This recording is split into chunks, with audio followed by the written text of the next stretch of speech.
Chapter 119. The Candles. Warmest climes but nurse the cruelest fangs.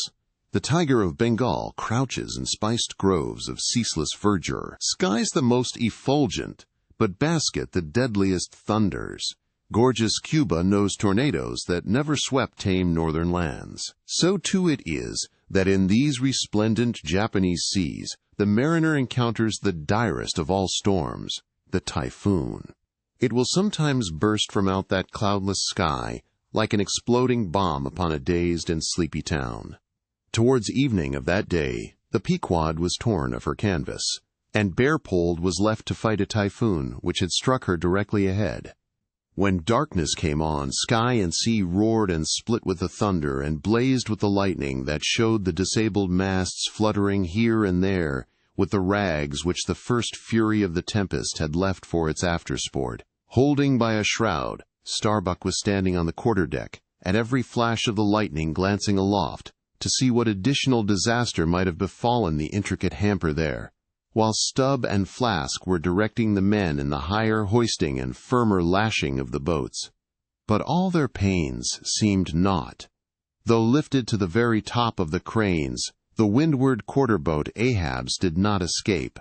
A great rolling sea, dashing high up against the reeling ship's high teetering side, stove in the boat's bottom at the stern, and left it again, all dripping through like a sieve. "Bad work, Mr. Starbuck," said Stubb, regarding the wreck, "but the sea will have its way. Stubb, for one, can't fight it. You see, Mr. Starbuck, a wave has such a great long start before it leaps. All round the world it runs, and then comes the spring. But as for me, all the start I have to meet it is just across the deck here. But never mind, it's all in fun, so the old song sings." "Avast, Stubb," cried Starbuck. "Let the typhoon sing, and strike his harp here in our rigging. But if thou art a brave man, thou wilt hold thy peace." "But I am not a brave man. Never said I was a brave man. I am a coward, and I sing to keep up my spirits. And I tell you what it is, Mr. Starbuck. There's no way to stop my singing in this world but to cut my throat. And when that's done, 10 to 1 I sing ye the doxology for a wind-up." "Madman! Look through my eyes if thou hast none of thine own." "What? How can you see better of a dark night than anybody else? Never mind how foolish." "Here!" cried Starbuck, seizing Stubb by the shoulder, and pointing his hand towards the weather bow. "Markest thou not that the gale comes from the eastward, the very course Ahab is to run for Moby Dick, the very course he swung to this day noon? Now mark his boat there. Where is that stove? In the stern sheets, man, where he is wont to stand. His standpoint is stove, man. Now jump overboard and sing away if thou must. I don't half understand ye. What's in the wind? Yes, round the Cape of Good Hope is the shortest way to Nantucket," soliloquized Starbuck suddenly, heedless of Stubb's question. "The gale that now hammers at us to stave us, we can turn it into a fair wind that will drive us towards home. Yonder, to windward, all is blackness of doom, but to leeward, homeward. I see it lightens up there, but not with the lightning." At that moment, in one of the intervals of profound darkness, following the flashes, a voice was heard at his side, and almost at the same instant, a volley of thunder peals rolled overhead. "Who's there?" "Old Thunder," said Ahab, groping his way along the bulwarks to his pivot hole, but suddenly finding his path made plain to him by elbowed lances of fire. Now, as the lightning rod to a spire on shore is intended to carry off the perilous fluid into the soil, so the kindred rod which at sea some ships carry to each mast is intended to conduct it into the water. But as this conductor must descend to considerable depth, that its end may avoid all contact with the hull, and as, moreover, if kept constantly towing there, it would be liable to many mishaps, besides interfering not a little with some of the rigging, and more or less impeding the vessel's way in the water. Because of all this, the lower parts of a ship's lightning rods are not always overboard, but are generally made in long, slender links, so as to be the more readily hauled up into the chains outside, or thrown down into the sea, as occasion may require. "The rods! The rods!" cried Starbuck to the crew, suddenly admonished to vigilance by the vivid lightning that had just been darting flambeaux to light Ahab to his post. "Are they overboard?" "Drop them over, fore and aft." "Quick!" "Avast!" cried Ahab. "Let's have fair play here, though we be the weaker side. Yet I'll contribute to raise rods on the Himalayas and Andes, that all the world may be secured. But out on privileges. Let them be, sir." "Look aloft!" cried Starbuck.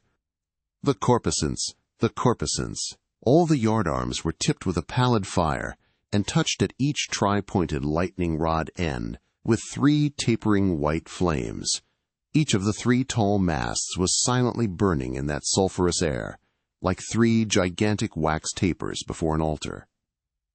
"Blast the boat! Let it go!" cried Stubb at this instant, as a swashing sea heaved up under his own little craft, so that its gunwale violently jammed his hand as he was passing a lashing. "Blast it!"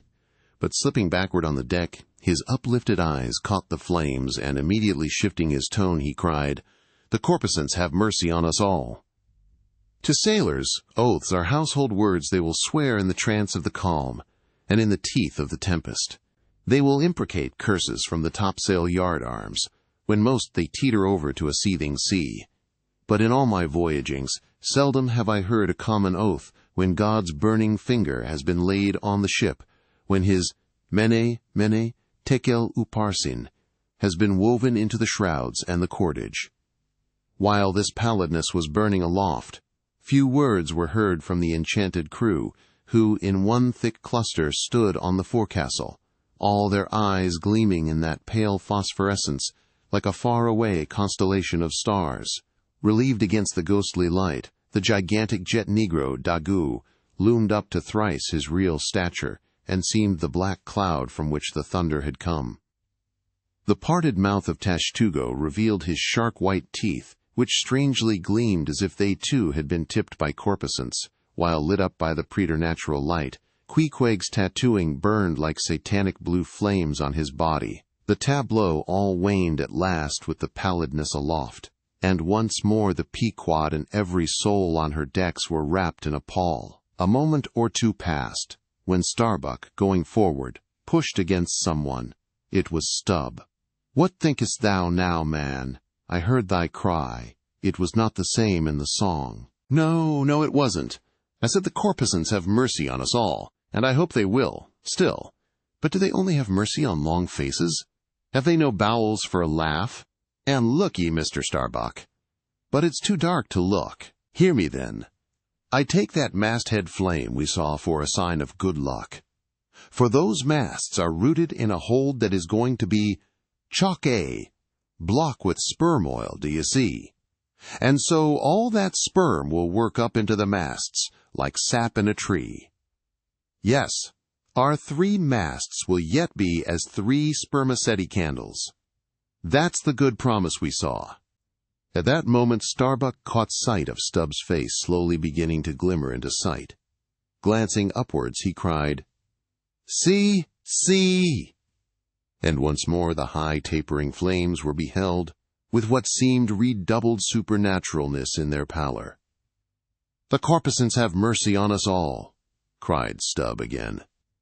At the base of the mainmast, full beneath the doubloon and the flame, the Parsee was kneeling in Ahab's front, but with his head bowed away from him, while nearby, from the arched and overhanging rigging, where they had just been engaged securing a spar, a number of the seamen, arrested by the glare, now cohered together, and hung pendulous, like a knot of numbed wasps from a drooping orchard twig, in various enchanted attitudes, like the standing, or stepping, or running skeletons in Herculaneum. Others remained rooted to the deck, but all their eyes upcast. "Aye, aye, men," cried Ahab.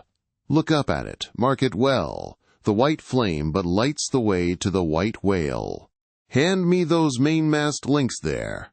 I would fain feel this pulse, and let mine beat against it, blood against fire. So." Then turning, the last link held fast in his left hand, he put his foot upon the Parsee, and with fixed upward eye and high-flung right arm, he stood erect before the lofty tri-pointed trinity of flames. Ho, thou clear spirit of clear fire, whom on these seas I, as Persian, once did worship, till in the sacramental act so burned by thee, that to this hour I bear the scar. I now know thee, thou clear spirit, and I now know that thy right worship is defiance. To neither love nor reverence wilt thou be kind, and e'en for hate thou canst but kill, and all are killed. No fearless fool now fronts thee. I own thy speechless, placeless power, but to the last gasp of my earthquake, life will dispute its unconditional, unintegral mastery in me. In the midst of the personified impersonal, a personality stands here, though but a point at best. Whensoe'er I came, wheresoe'er I go, yet while I earthly live, the queenly personality lives in me, and feels her royal rights. But war is pain, and hate is woe. Come in thy lowest form of love, and I will kneel and kiss thee. But at thy highest, come as mere supernal power, and though thou launchest navies of full-freighted worlds, there's that in here that still remains indifferent. O thou clear spirit, of thy fire thou madest me, and like a true child of fire, I breathe it back to thee. Sudden, repeated flashes of lightning, the 9 flames, leap lengthwise to thrice their previous height. Ahab with the rest closes his eyes, his right hand pressed hard upon them. I own thy speechless, placeless power, said I not so? Nor was it wrung from me, nor do I now drop these links. Thou canst blind, but I can then grope. Thou canst consume, but I can then be ashes. Take the homage of these poor eyes and shutter hands. I would not take it. The lightning flashes through my skull. Mine eyeballs ache and ache. My whole beaten brain seems as beheaded, and rolling on some stunning ground. Ho, ho! Yet blindfold, yet will I talk to thee. Light though thou be, thou leapest out of darkness, but I am darkness. Leaping out of light, leaping out of thee. The javelins cease. Open eyes, see or not. There burn the flames. O thou magnanimous! Now I do glory in my genealogy. But thou art but my fiery father, my sweet mother I know not. O cruel, what hast thou done with her? There lies my puzzle, but thine is greater. Thou knowest not how came ye, hence callest thyself unbegotten. Certainly knowest not thy beginning, hence callest thyself unbegun. I know that of me, which thou knowest not of thyself, O thou omnipotent. There is some unsuffusing thing beyond thee, thou clear spirit, to whom all thy eternity is but time, all thy creativeness mechanical. Through thee, thy flaming self, my scorched eyes do dimly see it. O thou foundling fire, thou hermit immemorial, thou too hast thy incommunicable riddle, thy unparticipated grief. Here again with haughty agony I read my sire. Leap, leap up, and lick the sky. I leap with thee, I burn with thee, would fain be welded with thee, defyingly I worship thee. The boat, cried Starbuck. Look at thy boat, old man. Ahab's harpoon, the one forged at Perth's fire, remained firmly lashed in its conspicuous crotch, so that it projected beyond his whaleboat's bow, but the sea that had stove its bottom had caused the loose leather sheath to drop off. And from the keen steel barb there now came a leveled flame of pale, forked fire. As the silent harpoon burned there like a serpent's tongue, Starbuck grasped Ahab by the arm. God is against thee, old man. Forbear, 'tis an ill voyage, ill begun, ill continued. Let me square the yards, while we may, old man, and make a fair wind of it homewards, to go on a better voyage than this. Overhearing Starbuck, the panic-stricken crew instantly ran to the braces, though not a sail was left aloft. For the moment all the aghast mate's thoughts seemed theirs. They raised a half-mutinous cry, but dashing the rattling lightning links to the deck and snatching the burning harpoon, Ahab waved it like a torch among them, swearing to transfix with it the first sailor that but cast loose a rope's end. Petrified by his aspect, and still more shrinking from the fiery dart that he held, the men fell back in dismay, and Ahab again spoke. All your oaths to hunt the white whale are as binding as mine, and heart, soul, and body, lungs, and life, old Ahab is bound. And that ye may know to what tune this heart beats, look ye here, thus I blow out the last fear. And with one blast of his breath he extinguished the flame. As in the hurricane that sweeps the plain, men fly the neighborhood of some lone gigantic elm, whose very height and strength but render it so much the more unsafe, because so much the more a mark for thunderbolts. So at those last words of Ahab's many of the mariners did run from him in a terror of dismay. Chapter 120. The Deck Towards the End of the First Night Watch. Ahab standing by the helm, Starbuck approaching him. "We must send down the main topsail yard, sir. The band is working loose, and the lee lift is half-stranded. Shall I strike it, sir?" "Strike nothing, lash it. If I had skysail poles, I'd sway them up now." "Sir!" "In God's name." "Sir?" "Well, the anchors are working, sir." "Shall I get them inboard?" "Strike nothing, and stir nothing, but lash everything. The wind rises, but it has not got up to my tablelands yet." "Quick, and see to it." "By masts and keels." He takes me for the hunchbacked skipper of some coasting smack. "Send down my main topsail yard." "Ho, glue pots." Loftiest trucks were made for wildest winds, and this brain truck of mine now sails amid the cloud scud. Shall I strike that? Oh, none but cowards send down their brain trucks in tempest time. What a hurroosh aloft there! I would e'en take it for sublime did I not know that the colic is a noisy malady. Oh, take medicine, take medicine! Chapter 121. Midnight. The Forecastle Bulwarks. Stubb and Flask mounted on them, and passing additional lashings over the anchors there, hanging. "No, Stubb, you may pound that knot there as much as you please, but you will never pound into me what you were just now saying. And how long ago is it since you said the very contrary? Didn't you once say that whatever ship Ahab sails in, that ship should pay something extra on its insurance policy, just as though it were loaded with powder barrels aft and boxes of lucifers forward? Stop now. Didn't you say so?"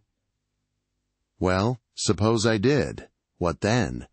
I've part changed my flesh since that time, why not my mind?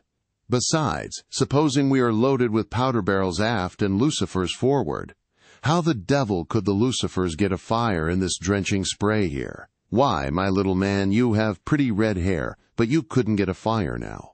Shake yourself. Your Aquarius, or the water-bearer Flask, might fill pitchers at your coat collar. Don't you see, then, that for these extra risks the marine insurance companies have extra guarantees? Here are hydrants, Flask. But hark, again, and I'll answer ye the other thing. First, take your leg off from the crown of the anchor here, though, so I can pass the rope. Now listen. What's the mighty difference between holding a mast's lightning rod in the storm and standing close by a mast that hasn't got any lightning rod at all in a storm?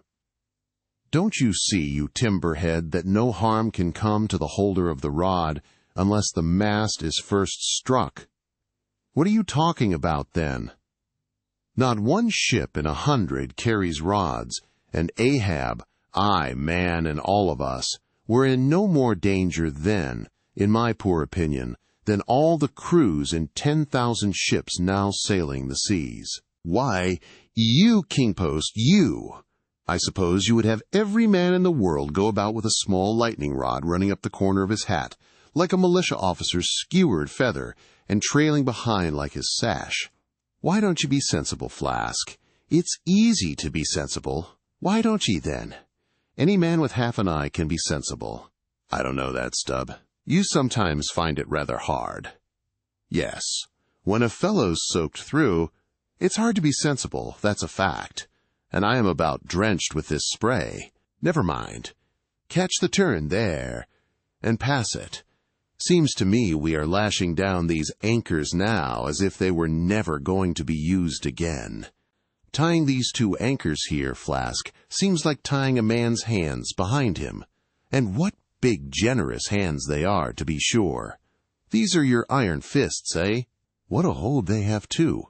I wonder, Flask, whether the world is anchored anywhere. If she is, she swings with an uncommon long cable, though. There. Hammer that knot down, and we've done. So, next to touching land, lighting on deck is the most satisfactory. I say, just wring out my jacket skirts, will ye? Thank ye. They laugh at long togs so, Flask. But seems to me, a long-tailed coat ought always to be worn in all storms afloat. The tails tapering down that way serve to carry off the water, d'ye see? Same with cocked hats. The cocks form gable-end eave troughs, Flask. No more monkey jackets and tarpaulins for me. I must mount a swallowtail and drive down a beaver. So, halloa! Phew! There goes my tarpaulin overboard. Lord, Lord, that the winds that come from heaven should be so unmannerly. This is a nasty night, lad. Chapter 122. Midnight Aloft. Thunder and Lightning. The main topsail yard. Tashtego passing new lashings around it. Oh, stop that thunder. Plenty too much thunder up here. What's the use of thunder?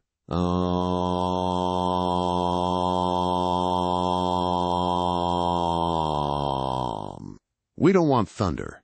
We want rum. Give us a glass of rum.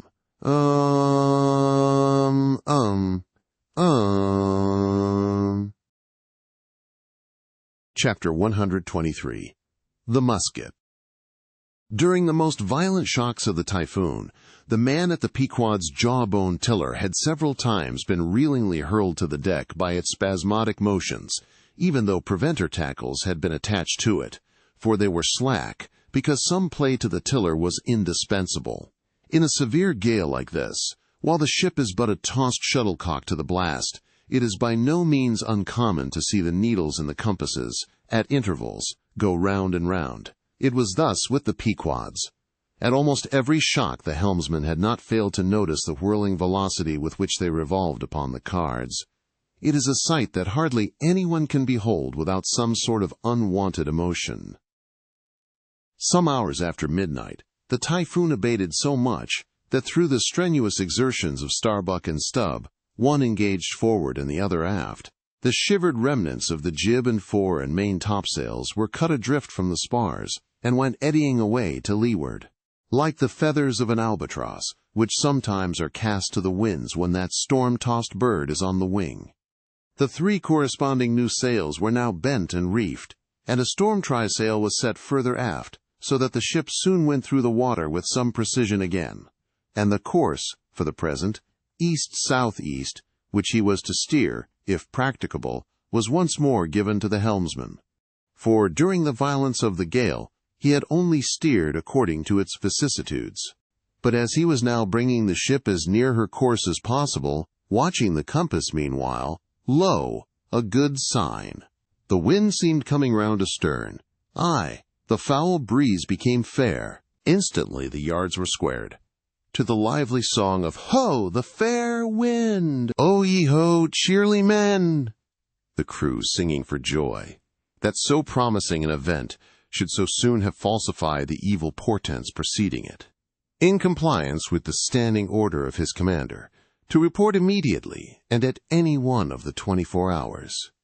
Any decided change in the affairs of the deck, Starbuck had no sooner trimmed the yards to the breeze, however reluctantly and gloomily, than he mechanically went below to apprise Captain Ahab of the circumstance.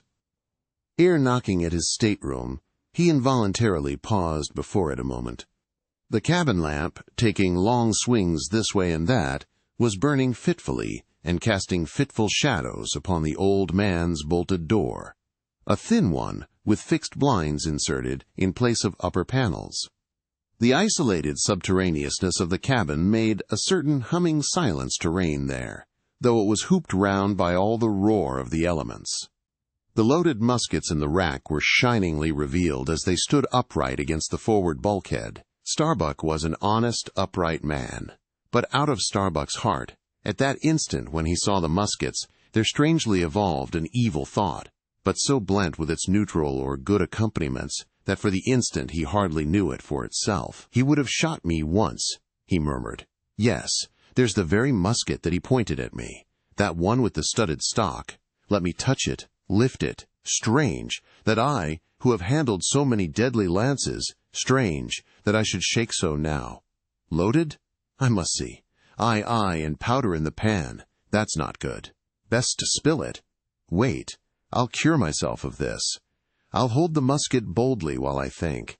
I come to report a fair wind to him. But how fair? Fair for death and doom. That's fair for Moby Dick. It's a fair wind that's only fair for that accursed fish. The very tube he pointed at me. The very one. This one. I hold it here. He would have killed me with the very thing I handle now. Aye, and he would fain kill all his crew. Does he not say he will not strike his spars to any gale? Has he not dashed his heavenly quadrant? And in these same perilous seas, gropes he not his way by mere dead reckoning of the error-abounding log? And in this very typhoon, did he not swear that he would have no lightning rods? But shall this crazed old man be tamely suffered to drag a whole ship's company down to doom with him? Yes, it would make him the willful murderer of 30 men and more, if this ship come to any deadly harm. And come to deadly harm, my soul swears this ship will, if Ahab have his way.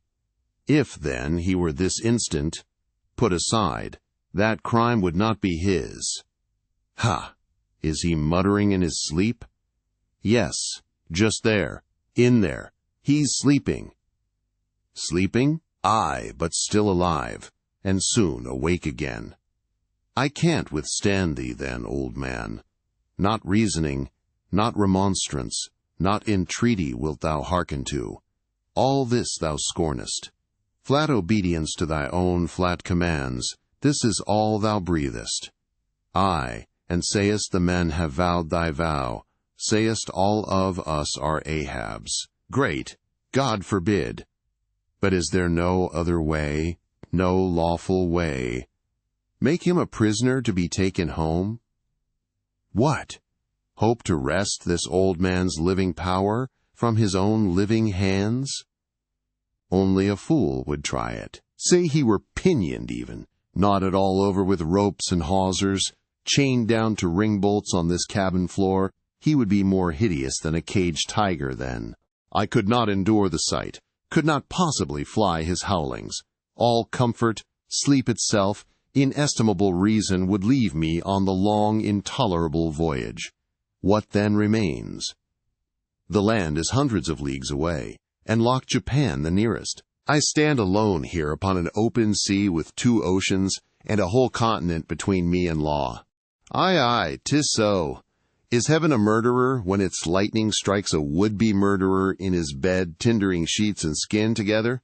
And would I be a murderer then if— And slowly, stealthily, and half sideways looking, he placed the loaded musket's end against the door. On this level, Ahab's hammock swings within, his head this way. A touch, and Starbuck may survive to hug his wife and child again. Oh, Mary, Mary, boy, boy, boy. But if I wake thee not to death, old man, who can tell to what unsounded deeps Starbuck's body this day week may sink, with all the crew? Great God, where art thou? Shall I? Shall I? The wind has gone down and shifted, sir. The fore and main topsails are reefed and set. She heads her course. Stern all! O Moby Dick, I clutch thy heart at last. Such were the sounds that now came hurtling from out the old man's tormented sleep, as if Starbuck's voice had caused the long, dumb dream to speak. The yet leveled musket shook like a drunkard's arm against the panel. Starbuck seemed wrestling with an angel, but turning from the door, he placed the death tube in its rack and left the place. He's too sound asleep, Mr. Stubb. Go thou down and wake him and tell him. I must see to the deck here. thou knowst what to say. Chapter 124. The Needle. Next morning, the not yet subsided sea rolled in long, slow billows of mighty bulk, and striving in the Pequod's gurgling track, pushed her on like giants, palms outspread. The strong, unstaggering breeze abounded so that sky and air seemed vast, outbellying sails. The whole world boomed before the wind. Muffled in the full morning light, the invisible sun was only known by the spread intensity of his place, where his bayonet rays moved on in stacks. Emblazonings, as of crowned Babylonian kings and queens, reigned over everything. The sea was as a crucible of molten gold, that bubblingly leaps with light and heat. Long maintaining an enchanted silence, Ahab stood apart, and every time the tittering ship loweringly pitched down her bowsprit, he turned to eye the bright sun's rays produced ahead. And when she profoundly settled by the stern, he turned behind, and saw the sun's rearward place, and how the same yellow rays were blending with his undeviating wake. Ha ha, my ship, thou mightest well be taken now for the sea-chariot of the sun. Ho ho, all ye nations before my prow, I bring the sun to ye. Yoke on the further billows. Hello! A tandem, I drive the sea! But suddenly reined back by some counter-thought, he hurried towards the helm, huskily demanding how the ship was heading. East, sou'east, sir, said the frightened steersman. Thou liest, smiting him with his clenched fist. Heading east at this hour in the morning, and the sun astern? Upon this every soul was confounded, for the phenomenon just then observed by Ahab had unaccountably escaped every one else, but its very blinding palpableness must have been the cause. Thrusting his head halfway into the binnacle, Ahab caught one glimpse of the compasses. His uplifted arm slowly fell. For a moment he almost seemed to stagger. Standing behind him, Starbuck looked, and lo, the two compasses pointed east, and the Pequod was as infallibly going west. But ere the first wild alarm could get out abroad among the crew, the old man with a rigid laugh exclaimed, I have it! It has happened before. Mr. Starbuck, last night's thunder turned our compasses. That's all. Thou hast before now heard of such a thing, I take it. Aye, but never before has it happened to me, sir, said the pale mate, gloomily. Here it must needs be said that accidents like this have in more than one case occurred to ships in violent storms. The magnetic energy, as developed in the mariner's needle, is, as all know, essentially one with the electricity beheld in heaven. Hence it is not to be much marveled at that such things should be. Instances where the lightning has actually struck the vessel so as to smite down some of the spars and rigging, the effect upon the needle has at times been still more fatal, all its lodestone virtue being annihilated, so that the before magnetic steel was of no more use than an old wife's knitting needle. But in either case, the needle never again of itself recovers the original virtue thus marred or lost. And if the binnacle compasses be affected, the same fate reaches all the others that may be in the ship, even were the lowermost one inserted into the kelson. Deliberately standing before the binnacle and eyeing the transpointed compasses, the old man, with the sharp of his extended hand, now took the precise bearing of the sun, and satisfied that the needles were exactly inverted, shouted out his orders for the ship's course to be changed accordingly. The yards were hard up, and once more the Pequod thrust her undaunted bows into the opposing wind, for the supposed fair one had only been juggling her. Meanwhile, whatever were his own secret thoughts, Starbuck said nothing, but quietly he issued all requisite orders, while Stubb and Flask, who in some small degree seemed then to be sharing his feelings, likewise unmurmuringly acquiesced. As for the men, though some of them lowly rumbled, their fear of Ahab was greater than their fear of fate. But, as ever before, the pagan harpooneers remained almost wholly unimpressed, or, if impressed, it was only with a certain magnetism shot into their congenial hearts from inflexible Ahab's. For a space the old man walked the deck in rolling reveries, but chancing to slip with his ivory heel, he saw the crushed copper sight-tubes of the quadrant he had the day before dashed to the deck. Thou poor, proud heaven-gazer and sun's pilot, yesterday I wrecked thee, and today the compasses would fain have wrecked me. So. But Ahab is lord over the level lodestone yet. Mr. Starbuck, a lance without a pole, a top maul, and the smallest of the sailmaker's needles. Quick accessory, perhaps, to the impulse dictating the thing he was now about to do, were certain prudential motives, whose object might have been to revive the spirits of his crew by a stroke of his subtle skill, in a matter so wondrous as that of the inverted compasses. Besides, the old man well knew that to steer by transpointed needles, though clumsily practicable, was not a thing to be passed over by superstitious sailors, without some shudderings and evil portents. "Men," said he, steadily turning upon the crew, as the mate handed him the things he had demanded. "My men, the thunder turned old Ahab's needles, but out of this bit of steel, Ahab can make one of his own, that will point as true as any." Abashed glances of servile wonder were exchanged by the sailors, as this was said, and with fascinated eyes they awaited whatever magic might follow. But Starbuck looked away. With a blow from the topmaul, Ahab knocked off the steel head of the lance, and then handing to the mate the long iron rod remaining, bade him hold it upright, without its touching the deck. Then, with the maul, after repeatedly smiting the upper end of this iron rod, he placed the blunted needle endwise on the top of it, and less strongly hammered that, several times, the mate still holding the rod as before. Then, going through some small strange motions with it, whether indispensable to the magnetizing of the steel, or merely intended to augment the awe of the crew, is uncertain, he called for linen thread, and moving to the binnacle, slipped out the two reversed needles there, and horizontally suspended the sail needle by its middle, over one of the compass cards. At first, the steel went round and round, quivering and vibrating at either end, but at last it settled to its place when Ahab, who had been intently watching for this result, stepped frankly back from the binnacle and pointing his stretched arm towards it exclaimed, "Look ye for yourselves if Ahab be not lord of the level lodestone. The sun is east, and that compass swears it." One after another they peered in, for nothing but their own eyes could persuade such ignorance as theirs, and one after another they slunk away. In his fiery eyes of scorn and triumph you then saw Ahab in all his fatal pride. Chapter 125. The Log and Line. While now the fated Pequod had been so long afloat this voyage, the log and line had but very seldom been in use. Owing to a confident reliance upon other means of determining the vessel's place, some merchantmen, and many whalemen, especially when cruising, wholly neglect to heave the log, though at the same time, and frequently more for form's sake than anything else, regularly putting down upon the customary slate the course steered by the ship, as well as the presumed average rate of progression every hour. It had been thus with the Pequod.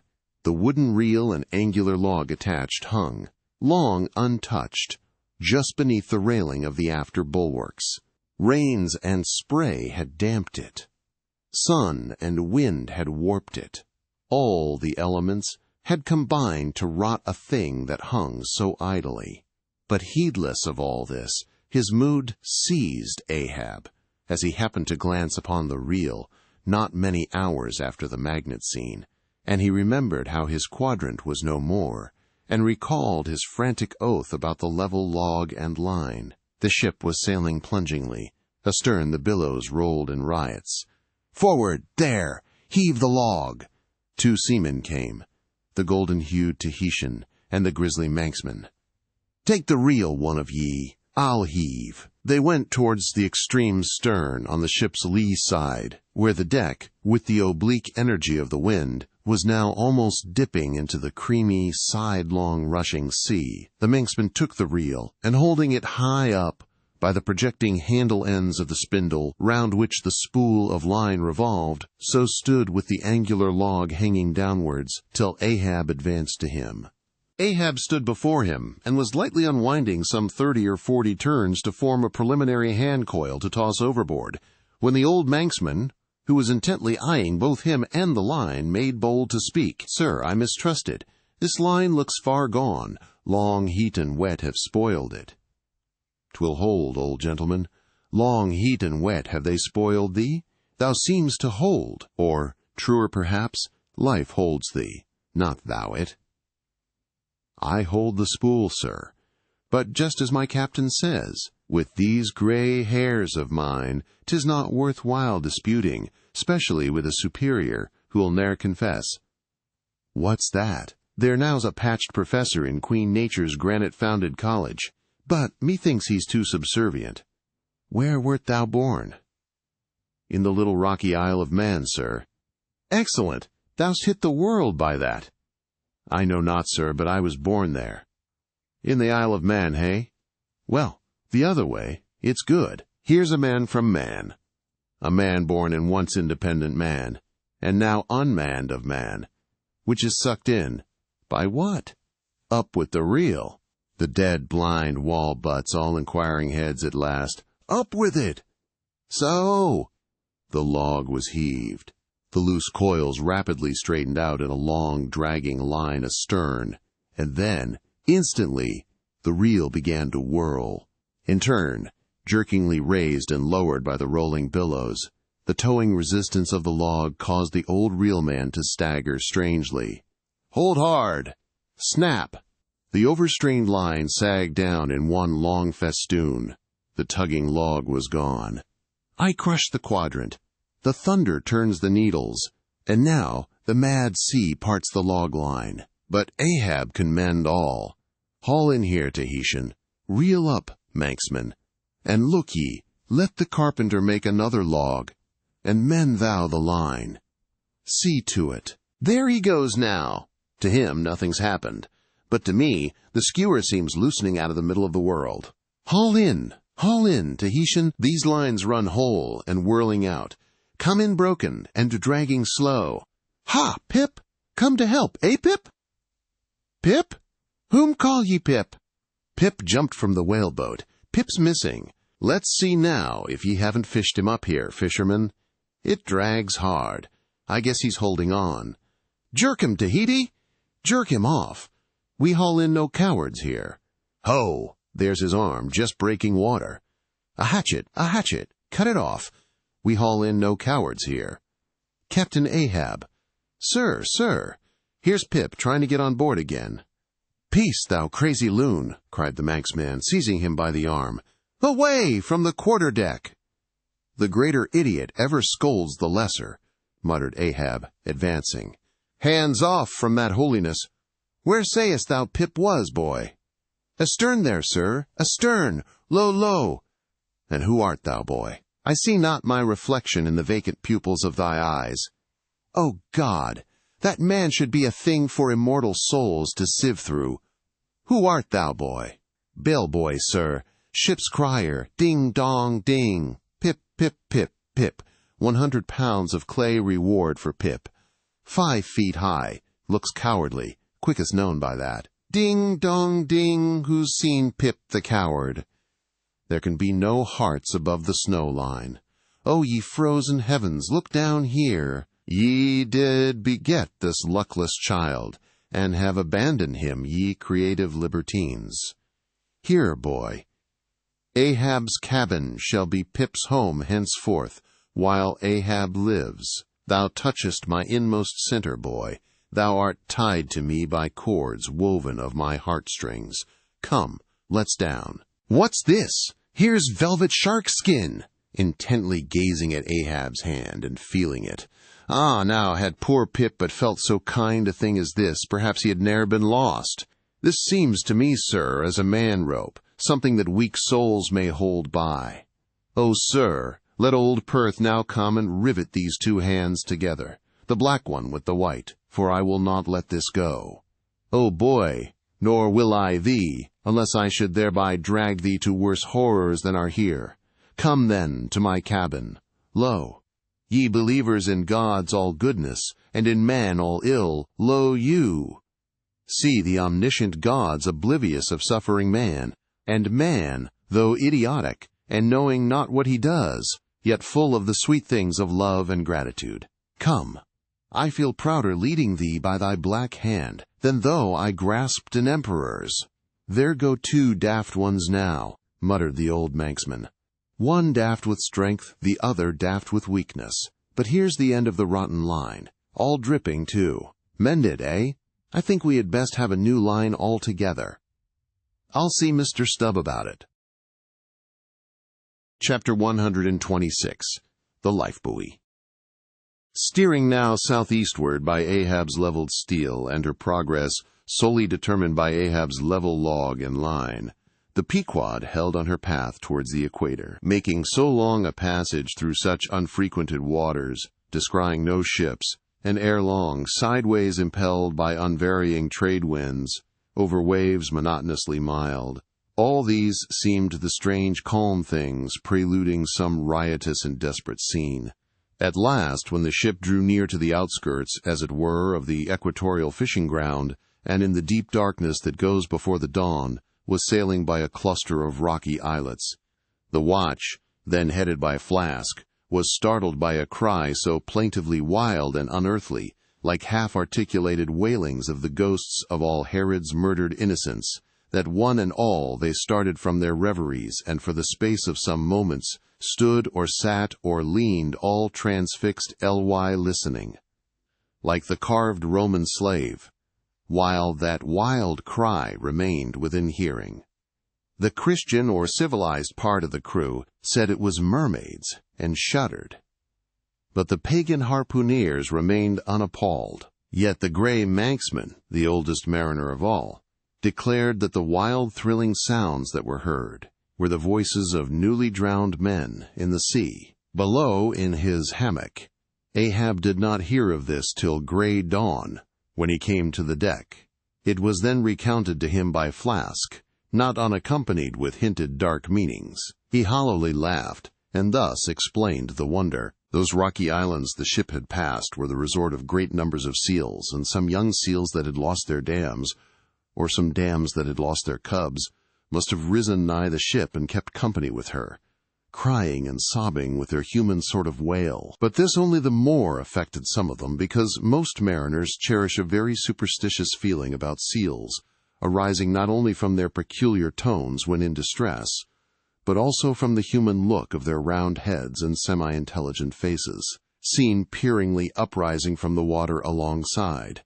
In the sea, under certain circumstances, seals have more than once been mistaken for men, but the boatings of the crew were destined to receive a most plausible confirmation in the fate of one of their number that morning. At sunrise, this man went from his hammock to his masthead at the fore, and whether it was that he was not yet half waked from his sleep, for sailors sometimes go aloft in a transition state, whether it was thus with the man, there is now no telling. But, be that as it may, he had not been long at his perch, when a cry was heard, a cry and a rushing, and looking up, they saw a falling phantom in the air, and looking down, a little tossed heap of white bubbles in the blue of the sea. The life-buoy, a long, slender cask, was dropped from the stern, where it always hung obedient to a cunning spring, but no hand rose to seize it, and the sun having long beat upon this cask, it had shrunken, so that it slowly filled, and that parched wood also filled at its every pore, and the studded iron-bound cask followed the sailor to the bottom, as if to yield him his pillow, though in sooth but a hard one.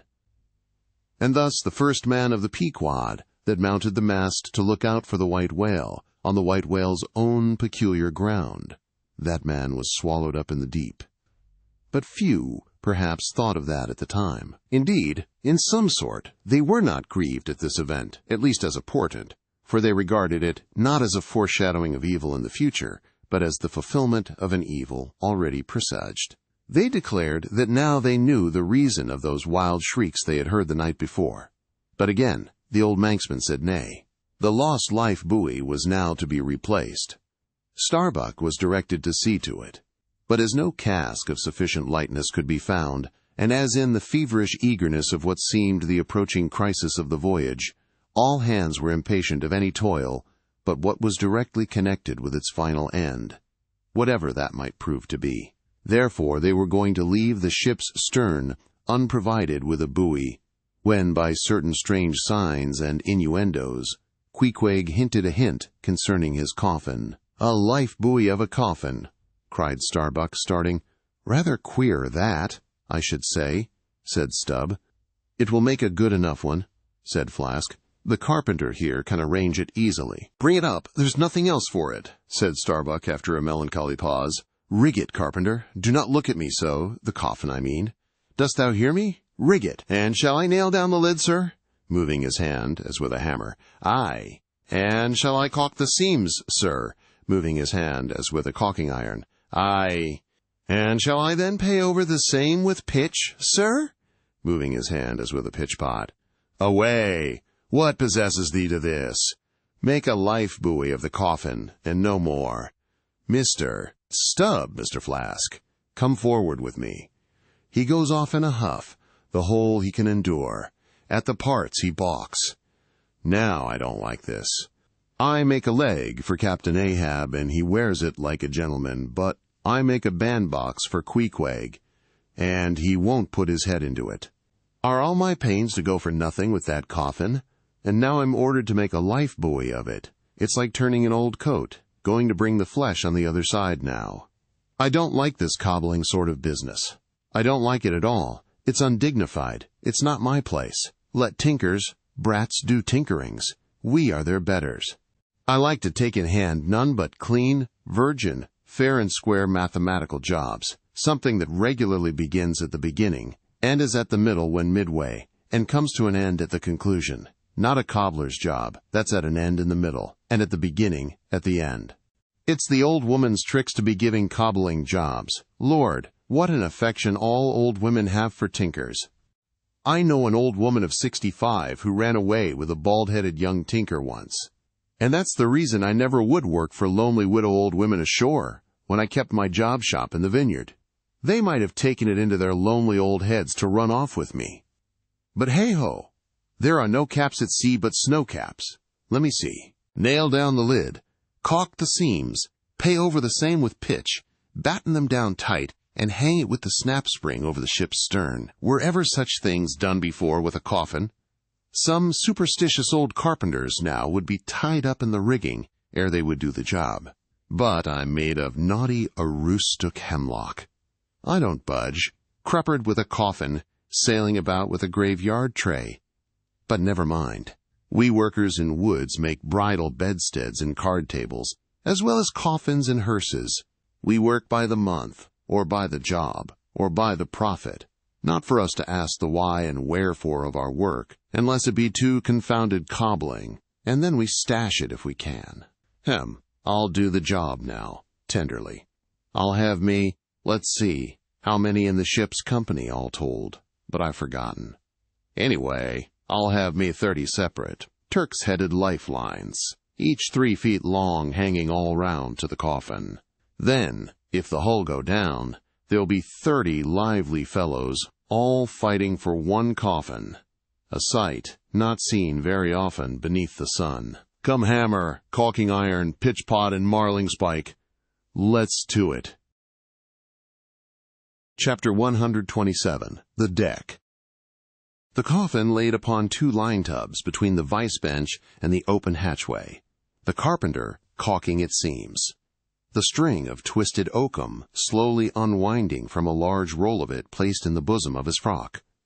Ahab comes slowly from the cabin gangway, and hears Pip following him. Back, lad, I will be with ye again presently. He goes. Not this hand complies with my humor more genially than that boy. Middle aisle of a church. What's here? Life-buoy, sir. Mr. Starbuck's orders. Oh, look, sir. Beware the hatchway. Thank ye, man. Thy coffin lies handy to the vault. Sir? The hatchway? Oh, so it does, sir, so it does.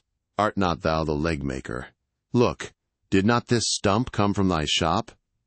I believe it did, sir. Does the farewell stand, sir? Well enough. But art thou not also the undertaker? Aye, sir, I patched up this thing here as a coffin for Queequeg, but they've set me now to turning it into something else. Then, tell me, art thou not an errant, all-grasping, intermeddling, monopolizing, heathenish old scamp, to be one day making legs, and the next day coffins to clap them in, and yet again life-buoys out of those same coffins? Thou art as unprincipled as the gods, and as much of a jack of all trades. But I do not mean anything, sir. I do as I do. The gods again. Hark ye, Dost thou not ever sing, working about a coffin? The Titans, they say, hummed snatches when chipping out the craters for volcanoes, and the gravedigger in the play sings, spade in hand. Dost thou never? Sing, sir. Do I sing? Oh, I'm indifferent enough, sir, for that. But the reason why the gravedigger made music must have been because there was none in his spade, sir. But the caulking mallet is full of it. Hark to it. Aye, and that's because the lid, there's a sounding board. And what in all things makes the sounding board is this: there's naught beneath. And yet, a coffin with a body in it rings pretty much the same, carpenter. Hast thou ever helped carry a bier, and heard the coffin knock against the churchyard gate? Going in? Faith, sir, Faith? What's that? Why, faith, sir, it's only a sort of exclamation like. That's all, sir. Go on. I was about to say, sir, that... Art thou a silkworm? Dost thou spin thy own shroud out of thyself? Look at thy bosom. Dispatch, and get these traps out of sight. He goes aft. That was sudden now, but squalls come sudden in hot latitudes. I've heard that the Isle of Albemarle, one of the Galapagos, is cut by the equator, right in the middle. Seems to me some sort of equator cuts yon old man, too, right in his middle. He's always under the line. Fiery hot, I tell ye. He's looking this way. Come, Oakham, quick. Here we go again. This wooden mallet is the cork, and I'm the professor of musical glasses. Tap. Tap. Ahab to himself. There's a sight! There's a sound! The gray-headed woodpecker tapping the hollow tree. Blind and dumb might well be envied now. See, that thing rests on 2 line tubs full of tow lines. A most malicious wag, that fellow. Rat-tat, so man's seconds tick. Oh, how immaterial are all materials! What things real are there but imponderable thoughts? Here now's the very dreaded symbol of grim death, by a mere hap, made the expressive sign of the help and hope of most endangered life. A life-buoy of a coffin! Does it go further? Can it be that in some spiritual sense the coffin is, after all, but an immortality preserver? I'll think of that. But now, so far gone am I in the dark side of earth, that its other side, the theoretic bright one, seems but uncertain twilight to me. Will ye never have done, carpenter, with that accursed sound? I go below. Let me not see that thing here when I return again. Now then, Pip, we'll talk this over. I do suck most wondrous philosophies from thee. Some unknown conduits from the unknown worlds must empty into thee.